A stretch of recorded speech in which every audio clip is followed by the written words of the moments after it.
berbuat. Tiadalah di tubuhku, di kukuku, di rambutku, di darahku, kecuali di situ ada jasa-jasa Allah. Ada campur tangan. Itu aja pakai sholat Pak, nangis pasti, bisa pingsan-pingsan kok. Kawan saya dulu minta belajar sholat khusyuk, kita kasih, merinding-merinding, berhenti, dikira saya ngajarin ilmu setan. Makanya saya nggak sembarangan ngasih ilmu khusyuk, ya.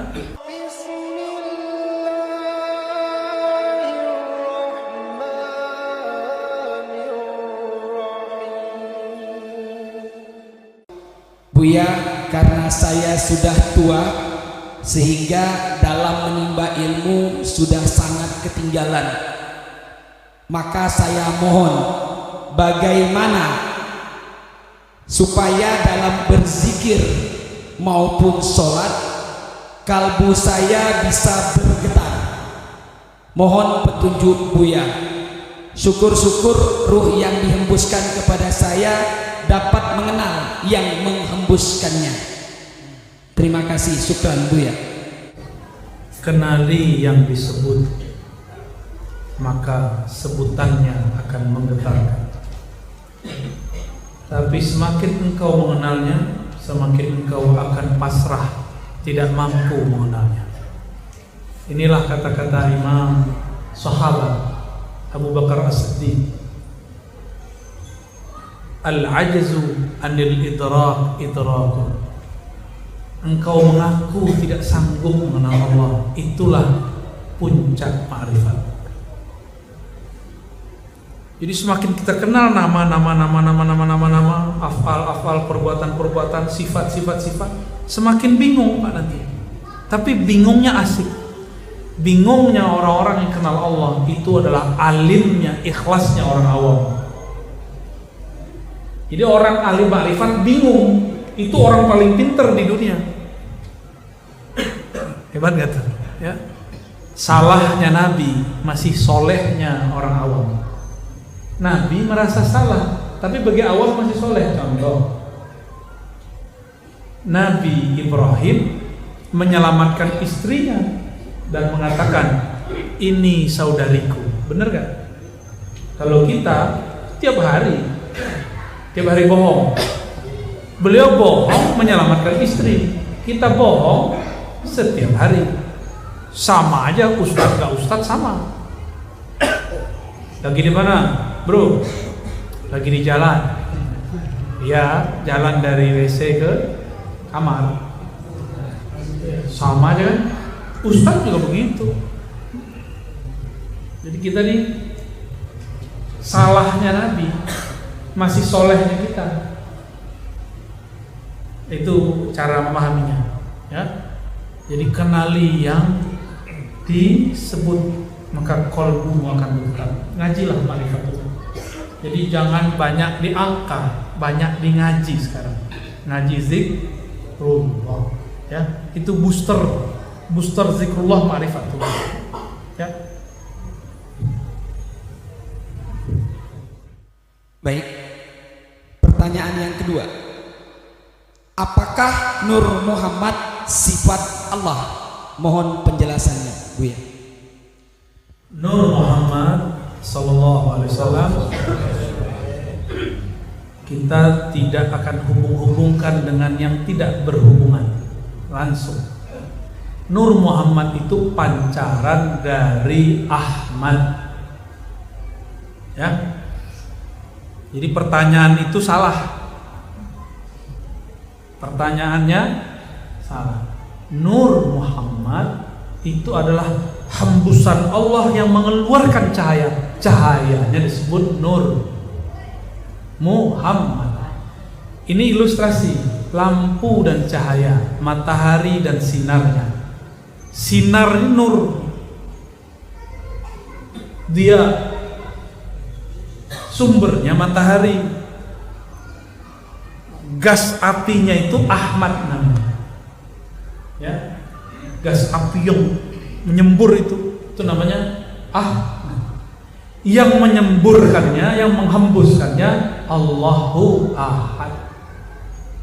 Jadi kajian begitu udah ketinggalan, tahu? Jadi kajian Nur Muhammad itu sudah banyak menyimpang.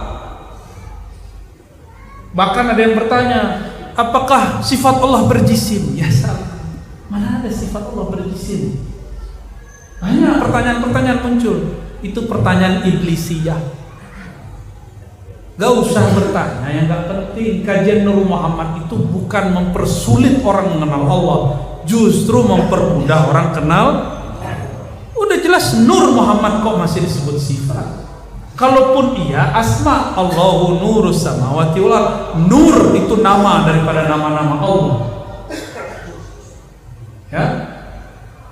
Kalau sifat lain lagi. Sifat Allah dicipta atau tidak dicipta? Tuh, pusing kan? Tuh, kalau ngaji nggak bener, banyak pertanyaan. Siapa aku? Mana aku? Siapa Nur Muhammad? Ngapain tanya-tanya begitu? Ngapain ngaji mempersulit diri? Ngaji itu mempermudah. Maka saya kasih ringkasan. Ahad Ahmad Muhammad Al-Mahdi, itu ringkasannya. Jangan dibelok-belokin ke sifat, jangan belok-belokin kemana. Ya, itu udah ketinggalan ngaji begitu. Di kitab-kitab lama aja nggak ditulis begitu. Dan ma'rifatullah diturunkan bertahap ke kolbu para wali. Wali-wali Allah itu kan kolbunya mi'raj terus, kan as-sholatu mi'rajul mu. Jadi antum kalau nggak mi'raj nggak sholat, gitu maknanya.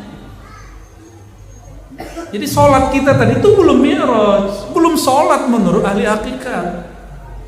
Tapi kita udah ngerasa suci ya. Melihat ada wali nggak sholat curiga, padahal dia lagi mi'raj. Ya. Ketemu, kalau nggak percaya, antum naik ke alam sana, ketemu orang loh. Kok dia di bawah, ada di atas, kok dua? Bingung kan? Ya. Jadi yang disebut sholat bagi ahli ma'rifat, ketika rohaninya ketemu Allah, mi'raj kepada Allah. Disitulah Nur Muhammadnya aktif. Jadi tidak ada urusannya Nur Muhammad sifat. Apa itu pertanyaan-pertanyaan begitu? Saya udah bosan dengar pertanyaan begitu.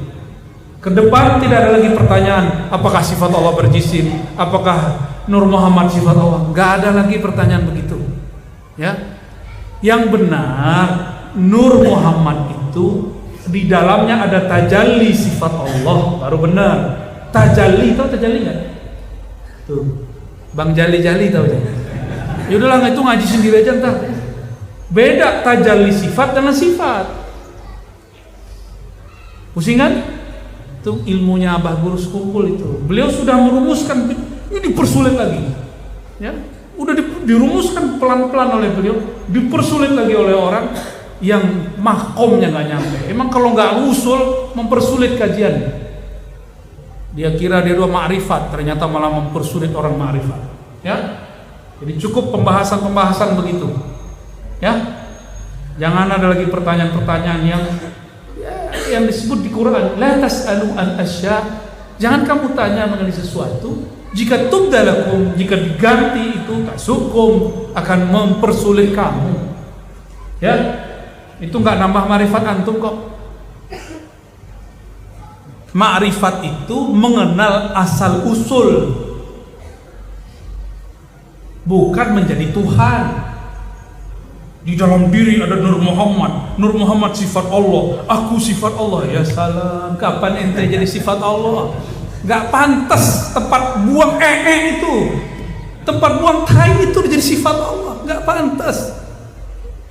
Ya. Jadi kita ngaji ma'rifat jangan ala tariqatul iblis, ala tariqati iblisiyah, jangan. Ala tariqati al-Muhammadi, tariqah Nabi Muhammad. Yassiru wa la tu'assiru, permudah, kasih pertanyaan yang memudahkan. Ya. Udah ntar saya tulis lah buku tentang Nur Muhammad yang gampang berarti. Bahkan nggak perlu pakai tulis. 4 aja. Ahad, Ahmad, Muhammad Al-Mahdi. Selesai kan? Selesai kan? Kalau nanti ada Dajjal mau turun, Nabi bilang nanti bakal ada Dajjal turun, keluar si Dajjal. Benar kan? Ada hadisnya? Hadisnya sahih. Mesti ada yang kolbunya seperti kolbu Nabi Muhammad yang bisa mengalahkan orang itu, yang nanti ngasih mandat pedangnya kepada Sayyidina Isa. Karena Sayyidina Isa kalah waktu masih hidupnya. Jadi jangan salah paham, kita ini meyakini bab Nabi Isa turun bukan berarti kita nanti jadi Nasrani semua. Enggak juga. Nabi Isa itu udah bekerja dulu Al-Mahdinya untuk melemahkan si Dajjal dari dalam. Baru Nabi Isa turun. Kalau nggak bisa dia bekerja. Karena dulu aja Nabi Isa ditangkap, mau ditangkap, alhamdulillah diselamatkan oleh Allah. Baru dinaikin. Seandainya Nabi Isa bisa membunuhnya dari dulu, udah dibunuh dari dulu. Inilah hebatnya umat akhir zaman. Maka kajian-kajian ma'rifatullah harus yang sudah jelas, nggak boleh jelimet. Dalilnya juga nggak boleh di luar Al-Quran dan Sunnah. Ya, insya Allah kajian Nur Muhammad yang saya sampaikan itu dalil-dalil sudah kita rapikan. Ini bukan Quran, bukan hadis, ini kalam, ilham. Ana minallah wal alam minni, aku dari Allah, alam dariku. Itu bukan hadis Nabi, itu pertemuan. Jadi ada wali ketemu dengan rohaniah Nabi. Dalam alam rohani Nabi berbicara begitu. Itu namanya hadis ilhami. Hadis-hadis ilham nggak boleh dijadikan sebagai sebuah dalil, cukup dijadikan sebagai sebuah paham. Ya, wallahu a'lam bis. Wah, kayaknya jadi takut nanya Nur Muhammad. Yuk lanjut. Pertanyaan yang ketiga ini kurang lebih sama dengan pertanyaan keempat, tapi bisa saya rangkum. Mohon diijazahkan talqin zikir salah satu tarekat. Terus mohon juga zikir yang Buya ijazahkan di YouTube, bolehkah kami amalkan? Saya ini hamba Allah, bergerak dengan la haula wala quwata illa billah. Mentalkin pun harus ada gerak itu. Kalau lagi nggak ada gerak itu nggak muncul, nggak bisa dibuat-buat. Mungkin yang Bapak saksikan itu ada 2 di Jambi, itu di pesantren, Pak. Itu kiai-kiai yang hadir sama santri. Yang kedua waktu di Martapura, itu semuanya murid Abah Guru, ya. Karena guru saya Tuan Guru Bildan sudah mengijazahkan talqin versi ahli riwayat, ahli hadis, maka saya dapat sir ilham juga untuk menambahkan, melengkapi riwayat ini dengan ijazah thariqat. Ya. Dan itu belum datang, awalnya rasanya itu belum datang di sini. Saya udah coba-coba kayak di Masjid Mujahidin tadi, saya udah coba, nggak bisa juga, nggak bisa dibuat-buat. Makanya tangisnya tangis hakiki, harunya haru biru, nggak bisa dibuat-buat, nggak bisa air mata gini, nggak bisa. Suaranya di lu nggak bisa. Kalau bergetar di sini bergetar yang di sana, haru di sini haru di sana, nggak bisa diulang-ulang, nggak bisa dibuat-buat. Bapak tunggu aja ya. Nanti banyak-banyak doa aja, bilang ke Amihud, ntar kita buat talqin di Masjid Mujahidin, tapi mikrofonnya benerin dulu ya. Ya, fadhal.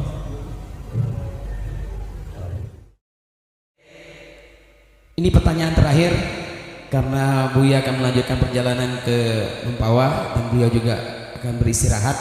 Jadi pertanyaan terakhir ini yang pertama, bagaimana caranya agar sholat bisa khusyuk?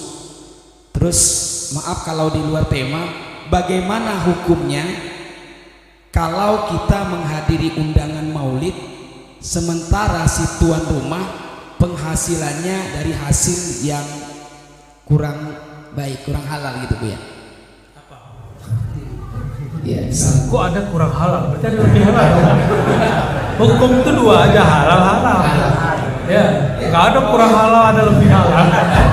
Contohnya jualan keuangan. Oh itu haram. Haram. Udah tua, kalau cuma masalah yang khilafiyah seperti bank, asuransi ini kan masih diperdebatkan. Ya. Karena kalau mengharamkan bank semua, sini ATM-nya kasih ke saya aja sih. Ya, sok-sokan antum sok-sok suci. Mengharapkan bank tapi produk bank dipakai duit. Ya. Gimana supaya sholat khusyuk? Itu dulu ya. Sholat supaya khusyuk, jangan nyembah tembok, jangan nyembah huruf. Diingat-ingat lafaz alif lam, enggak. Jangan nyembah huruf. Menyembah Allah, Allah. Ujungnya hu. Hu itu dia. Dia itu bukan yang terbayang dalam pikiran, tapi dia sangat dekat. Sangat dekat. Dekatnya bagaimana? Ini nih, mohon maaf. Gelas kalau saya pindah, karena saya emang megang gelasnya. Coba, karena saya megang gelas. Bisa nggak ngangkat gelas tapi begini? Nggak bisa ya? Kecuali itu hanya di TV, di film ya. Ya. Kalaupun ada orang begini, pasti ada jin yang ngangkatin gitu. Atau ada energi. Nggak mungkin. Ini rambut keluar, gigi manja nggak? Ya. Punggung kita tambah panjang sampai kemudian berhenti stagnan, perut pun tambah lebar ya. Itu pasti ada yang ngurus ini. Benar nggak? Berarti Allah itu dekat sekali, lebih dari sekedar menyentuh. Bahkan urat-urat di dalam badan ini semuanya Allah urus. Begitu dekat Allah dengan kita. Namanya af'al Allah. Orang pakai af'al Allah yang Allah maha berbuat. Tiadalah di tubuhku, di kukuku, di rambutku, di darahku, kecuali di situ ada jasa-jasa Allah. Ada campur tangan. Itu aja pakai sholat Pak, nangis pasti. Bisa pingsan-pingsan kok. Kawan saya dulu minta belajar sholat khusyuk, kita kasih. Merinding-merinding, berhenti, dikira saya ngajarin ilmu setan. Makanya saya nggak sembarangan ngasih ilmu khusyuk. Ya, dia dikira Allah, bergetar badannya, bulu romanya berdiri semua. Langsung dia berhenti. Dosen lagi. Wah, kayaknya Ar-Razi ini ngajarin ilmu setan. Kenapa saya merinding-merinding? Lah emang di Qur'annya begitu, iza dzukirallahu wajilat qulub.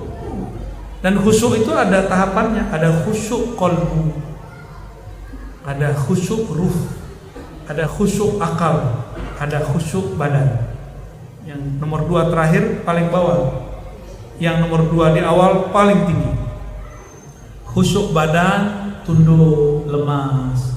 Jadi sholat kalau tegang tanda gak khusyuk. Itu gak khusyuk. Tegang, orang khusyuk itu lembut, rileks. Karena Nabi mengatakan, arihna bis salah ya Bilal.